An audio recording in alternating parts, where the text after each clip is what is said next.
Everyone talks about what women need to feel loved. Almost nobody talks about what men over 60 are still waiting for.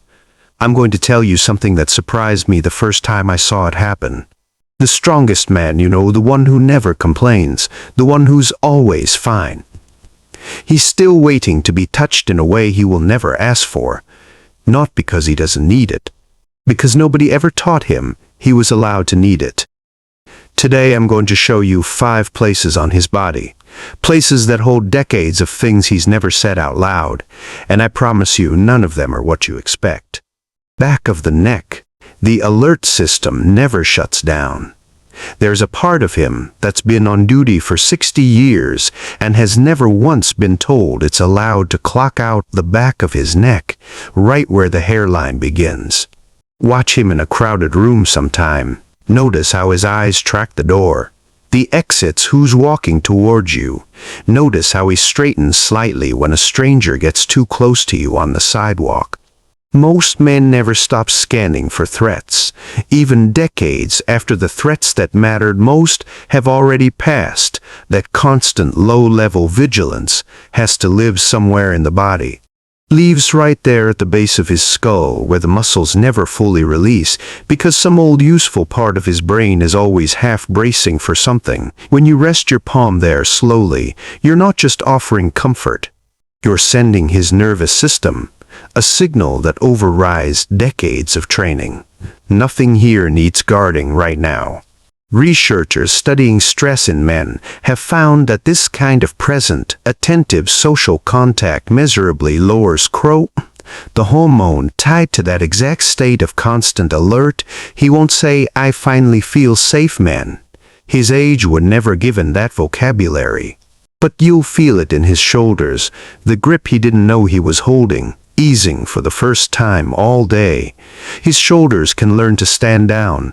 What's harder to release is something he's never once been able to reach without help. Between the shoulder blades. The one place he can never reach alone. Ask any man to reach the exact center of his own back, right between his shoulder blades, and watch him fail every time.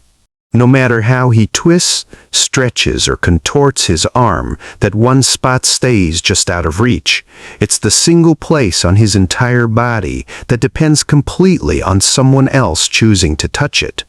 There's something almost symbolic about that. A man who can fix anything, solve anything, handle anything, still has this one small patch of himself that he simply cannot take care of alone. Most men spend their whole lives avoiding exactly that kind of dependence. Needing someone else for something you can't do alone feels, to a lot of men, dangerously close to weakness. This isn't just a personality quirk. Decades of research on men's behavior consistently show that men are far less likely than women to ask for help of any kind, precisely because asking can feel like a threat to the identity they've spent a lifetime building. So that spot stays untouched for years, sometimes decades, simply because nobody ever offers, and he was never taught how to ask. When you place your whole palm there, flat and still, you're not just touching skin. You're letting him experience, maybe for the first time in years, what it feels like to need something and have it given without having to ask. That's a kind of trust most men never practice, because nobody ever gave them the chance. Stand behind him while he's at the counter. Rest your hand there. Don't explain why. Just let him feel what it's like to be reached. Trust is one thing to receive. Competence is another thing entirely. And for a man his age, losing even a little of it is its own quiet grief. His hands. The quiet fear of becoming less capable. Watch his hands the next time he doesn't think anyone is watching. They're rarely still. They're tightening a loose screw, carrying something heavier than it needs to be, reaching for the check before you even open your purse. His hands have spent 60 years being useful. Almost nobody has spent that same time teaching them how to simply be held. That's the strange contradiction of his hands.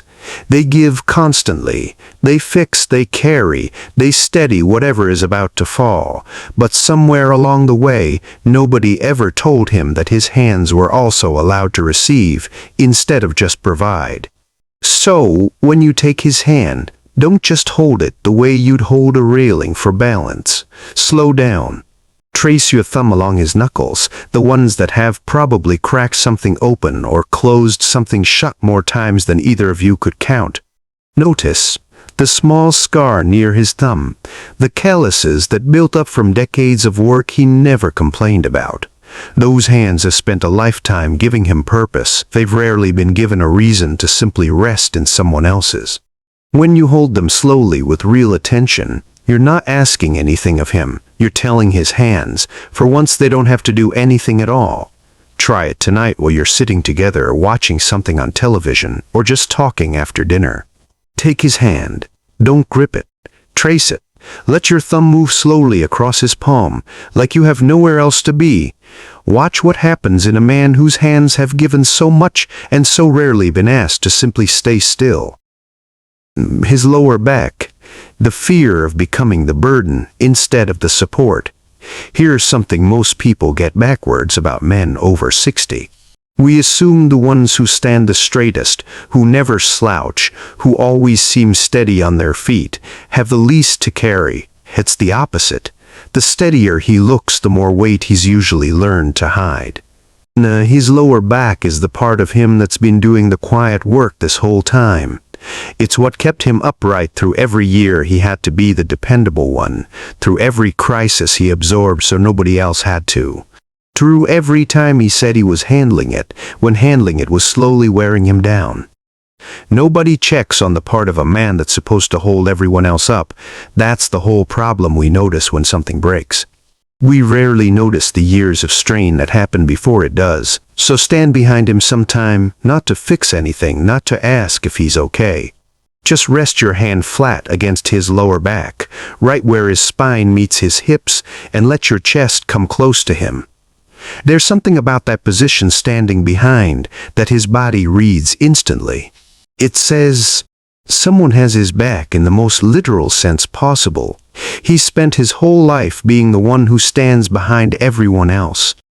Let him feel even just once what it's like to have someone standing behind him instead. His back can hold weight. It was never built to hold the question that matters more, whether he still feels like he counts. His lower abdomen, whether he still matters at all. There's a question most men over 60 never say out loud, not even to themselves. Does anyone still need me? It's not about being useful around the house. It's deeper than that. After the kids are grown, after retirement quiets the calendar, after decades of being needed simply for showing up every day, a lot of men start to feel like they've become optional. Like the world kept running fine without the specific weight of them in it. That feeling doesn't live in his head.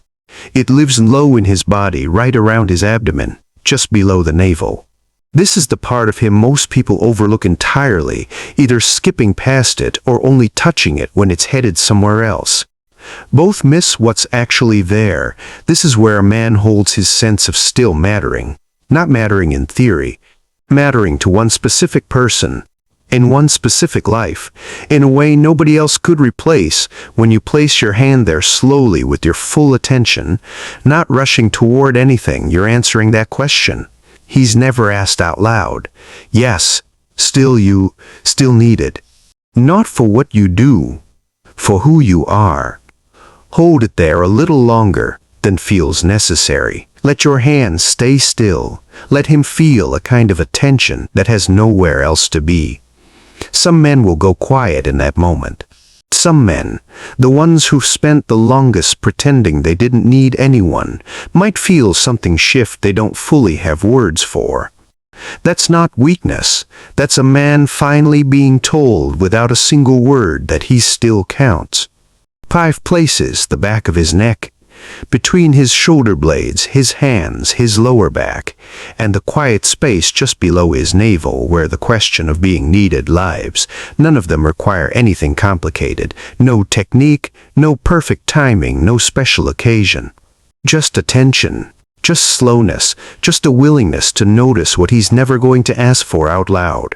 Here's what I want you to sit with tonight. We spend so much energy talking about what women need to feel loved. Almost nobody talks about the fact that men over 60, especially the ones who seem the most fine, the most capable, the most steady, are often the ones who've gone the longest without being touched in a way that says, "I see what you carry." You don't have to carry it alone, he may never ask. That's not because he doesn't need it. It's because somewhere along the way he learned that needing wasn't something men were allowed to say. You don't have to wait for him to ask.